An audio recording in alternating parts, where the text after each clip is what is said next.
انہوں نے تمہیں کیسے آنے دیا؟ طاہر ہکا بکا تھا۔ میں بتا کر نہیں آئی، بہت دقتوں سے آئی ہوں۔ خیریت تو ہے؟ تم تو اپنی شادی کی تیاریوں میں مصروف ہونا۔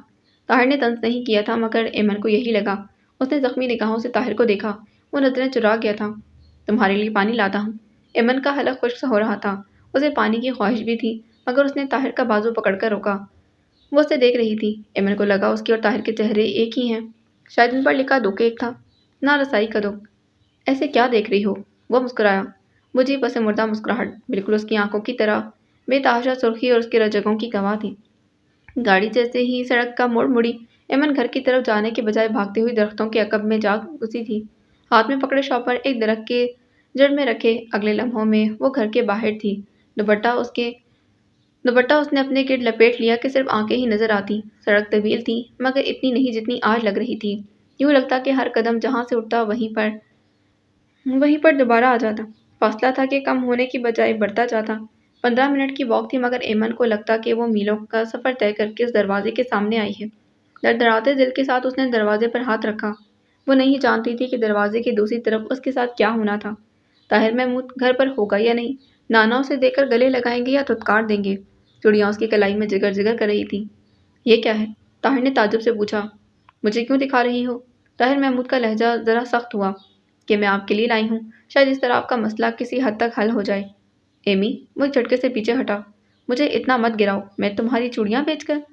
خدا کے لیے طاہر، کسی کو پتہ بھی نہ چلے گا، یہ ڈیڈی میرے لیے لائے تھے۔ بس کر جاؤ ایمن، ساری دنیا مجھے ذلیل کرتی ہے، اب تم بھی کرو۔ تمہیں کچھ دے نہیں سکتا تو تم سے کیوں لوں؟ طاہر، جذباتی مت بنے، حقیقت پسندی میں سے کام لیں۔ کب تک یہی زندگی جیتے رہیں گے؟ یہ میری خوشی ہے، کم از کم اطمینان تو ہونے دیں کہ آپ جہاں بھی ہیں ایک اچھی زندگی گزار رہے ہیں۔ میں نے آپ کا ساتھ مانگا تھا، آپ کے ساتھ رہنے کے خواب دیکھے، میری کوئی دعا قبول نہ ہو۔ سوچا میں گھر سے بھاگ جاؤں گی، ساری دنیا سے لڑوں گی، مگر جب میرا باپ سامنے آیا تو میرے اندر اتنی ہمت پیدا نہ ہو۔ میں ان سے نہیں لڑ سکتی، لیکن آپ کے لیے اتنا تو کر سکتی، وہ زار زار روتے ہوئے کہہ رہی تھی۔ اسے ہارنا ہی تھا۔ ایمن کی کلائی میں چوڑیاں نہیں چمک رہی تھیں، طاہر کا مستقبل جگمگا رہا تھا۔ اس نے نظروں ہی نظروں میں چوڑیوں کی مالیت کا اندازہ لگانے کی کوشش کی۔ جو شخص اسے ویزا دے رہا تھا، اس نے کہا تھا کہ اگر وہ کچھ رقم اب دے تو باقی وہاں جا کر تھوڑی تھوڑی کر کے ادا کر دے گا۔ پھر بھی وہ ہچکچا رہا تھا۔ اس کی فطرت کہتی تھی کہ فائدہ اٹھاؤ، اپنی ضرورت پوری کرو، مگر اس کی محبت محض التجا تھی۔ مت لو، یہ معصوم لڑکی اس الزام میں مسلوب کر دی جائے گی۔ پھر محبت نے اپنا فیصلہ سنایا تو طاہر محمود نے ہاتھ چھڑا لیے۔ نہیں، جاؤ یہاں سے، پلیز پلیز ایمن، چلی جاؤ۔ وہ رخ بدل گیا تھا۔ ایمن لب چباتی انگلیاں چٹکاتی رہی، پھر شکست خوردگی سے دروازے کی سمت چل دی۔ دروازے پر ہاتھ رکھ کر اسے دیکھا، اس کی طرف پشت کیے کھڑا تھا۔ ایمن نے باہر نکلنا چاہا، نہیں نکل سکی، بھاگتی ہوئی آئی اور اس کے پشت سے لپٹ گئی تھی۔ لوگوں نے مجھے زندہ مار دیا ہے، کیسے ہوگا یہ سب؟ آپ کے بغیر باقی زندگی کیسے بیتے گی؟ اس کے آنسو طاہر کی شرٹ بھگونے لگے تھے۔ ایمن، مجھ پر رحم کرو۔ طاہر محمود کے لہجے میں ایسی التجا تھی کہ وہ ایک دم پیچھے ہٹی، کلائی سے چوڑیاں اتار کر اس کے قدموں میں رکھ دی۔ پھر کمرے سے نکلی تو بیرونی دروازہ ہی عبور کر گئی۔ اس گھر میں ایک نفس اور بھی ہے جس کے ساتھ اس کا ٹوٹ رشتہ تھا، اس کو یاد ہی نہ رہا، جو اتنا کمزور تھا کہ اٹھ بھی نہ سکتا تھا، مگر اس کی اجڑی آنکھیں دہلیز سے لپٹی تھیں کہ اس نے ایمن کی آواز سن لی تھی۔ بار بار ایک ایسے نقصان کا احساس ہو رہا تھا جو ناقابل تلافی تھا۔ پہلے صرف الجھن تھی، مگر جس دن سے وہ نانا کے ہاتھ سے ہو کر آئی تھی، اس کے اندر تو بے سکونی کا جنگل سا اگ گیا تھا۔ انہوں نے زندگی میں کم ہی نماز پڑھی تھی، مگر اب وہ بلا ناغہ پڑھتے تھے، مگر سکون ملتا ہی نہ تھا۔ آہستگی سے دروازہ کھولا اور اندر داخل ہو گئے۔ دروازے کے قریب کھڑے ہو کر نگاہ پورے وجود پر ڈالی۔ ان کی بیٹی کا کمرہ تھا، سجاوٹ نہ ترتیب، گندے پردے، مرکزی بیڈ شیٹ، جوتے ریک سے باہر، کتابیں الٹ پلٹ۔ یہ ایمن کا کمرہ ہے؟ انہوں نے تعجب کے ساتھ خود سے سوال کیا۔ وہ کئی بار اس کے کمرے میں آئے تھے، مگر کبھی اس نگاہ سے نہیں دیکھا۔ اپنی ساری کتابیں کتنی ترتیب کے ساتھ اور سنبھال کر رکھتی تھی۔ ان کی ٹھوکر میں ایک کتاب آئی تھی، جھک کر کتاب اٹھائی اور ریک پر رکھتے ہوئے سوچا، پھر ادھر ادھر بے توجہی سے دیکھنے لگے، جیسے انہیں یقین نہ آ رہا ہو کہ ایمن یہاں نہیں تو پھر وہ کمرے میں کرنے کیا آئے ہیں۔ کوئی تصویر اوندھی پڑی تھی۔ انہوں نے آگے بڑھ کر تصویر سیدھی کی، شاید کالج کے کسی فنکشن کی تصویر تھی۔ ذرا سا مسکرا کر کیمرے کی طرف دیکھتی نوخیز جوانی اور معصومیت کا مرکہ، انہوں نے بے اختیار تصویر کا بوسہ لیا تھا۔ میری ننھی سی پری، اللہ تمہیں زندگی کی ساری خوشیاں دے جن کی تم متلاشی ہو، تمہارے لیے بہترین انتخاب ثابت ہو۔ انہوں نے تصویر کو سیدھا کر کے ریک پر رکھا۔ میرے رب، اگر میری بیٹی کے دل میں کوئی بھام ہے تو اسے دور کر دے تاکہ وہ مطمئن اور پرسکون ہو سکے۔ انہوں نے دل سے دعا کی، پھر بیڈ پر بیٹھ کر یوں ہی درازے کھولنے لگے۔ انہیں خود نہیں یقین تھا کہ وہ کیوں کر رہے ہیں، بس کوئی غیبی طاقت تھی جو ان سے یہ سب کروا رہی تھی۔ پہلی دراز میں عفان کا دیا موبائل تھا، وہ فوراً پہچان گئے۔ دوسری دراز لاک تھی اور وقار الحسن جانتے تھے وہ لاک لگانے کے بعد چابی کہاں رکھتی ہے۔ سرہانے کی طرف سے بیٹھ کا فون اچھایا، ذرا دور ان کی انگلیاں چابی سے جا ٹکرائی تھیں۔ وہ مسکرا دی۔ تمہاری بچپن کی عادتیں اب تک نہیں بدلیں۔ انہوں نے چابی نکال کر دراز کھولی، اس میں کچھ زیادہ چیزیں نہ تھیں۔ انہوں نے سب کچھ کھول کر دیکھا، پھر ایک کاغذ پر نظر پڑی۔ انہوں نے اسے کھول لیا تھا، اس میں ایک نظم لکھی تھی۔ انہوں نے دھیرے دھیرے وہ ساری نظم پڑھی، پرچہ طے کیا، ایک طرف رکھا، پھر ریک میں رکھی ڈائری کھولتے اندازہ ہو گیا کہ روز نامچہ ہے۔ اچھا، ایمی نے ڈائری بھی لکھنا شروع کر دی۔ پہلا صفحہ کھولتے ہی انہیں اندازہ نہ تھا کہ اوراق انہیں چھوٹے چھوٹے بم لگنے لگے، وہ ان کے وجود کے پرخچے اڑا دیں گے۔ میری محبت کے نام، ان کی پیشانی پر لکیریں ابھری۔ ماں تجھے سلام، اپنی مہربان ماں کے نام جسے میں نے دیکھا نہیں، لیکن جس نے اپنی ہمت اور حوصلے سے اپنی محبت کو پا لیا۔ یہ دوسرا صفحہ تھا۔ وقار الحسن کو عجیب سے احساس نے گھیر لیا۔ انہوں نے صفحہ پلٹا۔ جب میں نے اسے پہلی بار دیکھا، اس کے بعد ایک ایک لفظ کن چھری تھا جو انہیں بے دردی سے کاٹنے لگا۔ ایسی وارفتگی، ایسا والہانہ پن، ایسی دیوانگی، ایسی بے تابی، محبت میں جان دینے کی قسمیں، نہر کنارے کی منظر کشی، نانا سے چھپ کر طاہر کے کمرے میں کی گئی ملاقاتیں۔ طاہر، جی چاہتا ہے تیمن آپ پر وار دوں۔ ایک کے بعد ایک صفحے پلٹنے لگے۔ ان کی گھبراہٹ بڑھتی جا رہی تھی۔ محبت تو گھنے جنگلوں میں رستہ دکھاتی ہے، طاہر کو چھوڑا تو بھٹک جاؤں گی۔ نانا سمجھتے ہیں کہ مجھ پر پابندیاں لگا کر طاہر کو ذلیل کر کے کوئی نیکی کما رہے ہیں، وہ میرے دل میں بستا ہے۔ کمرے میں بڑھتا اندھیرا کہ انہیں آنکھیں بار بار دھندلانے لگی تھی۔ انہیں شک ہوا کہ وہ ایمن کی نہیں کسی اور کی ڈائری پڑھ رہے ہیں۔ ایمن تو پوری کی پوری اس کی ہو چکی۔ ان کی کنپٹیوں سے پسینہ پھوٹ پڑا تھا۔ ملنے کی دعائیں، تڑپ، مہرالنساء کے لیے بد دعائیں۔ وہ جی ہی نہیں سکتی، میں گھر سے بھاگ جاؤں گی۔ زندگی میں اگر وہ نہیں تو کوئی بھی نہیں، یہ دنیا ہمارے رہنے کے قابل نہیں۔ وقار الحسن کو لگا سینے میں دل دھڑکنا بھول گیا ہے، فضا میں آکسیجن بالکل ختم ہو گئی ہے۔ انہوں نے ایک گلے پر ہاتھ پھیرا، صفحے تیزی سے پلٹنے لگے۔ مہرالنساء بیگم، آپ پابندیاں لگاؤ۔ میں نے طاہر سے ملنا تھا، مل لیا، یہیں سی کمرے میں۔ کیسا محبت ہو تو راستے کون روک سکتا ہے؟ وہ مجھ سے رخصت لینے آیا تھا، میں نے اپنے آنسوں کی سوغات سے اسے رخصت کر دیا، ہمیشہ ہمیشہ کے لیے۔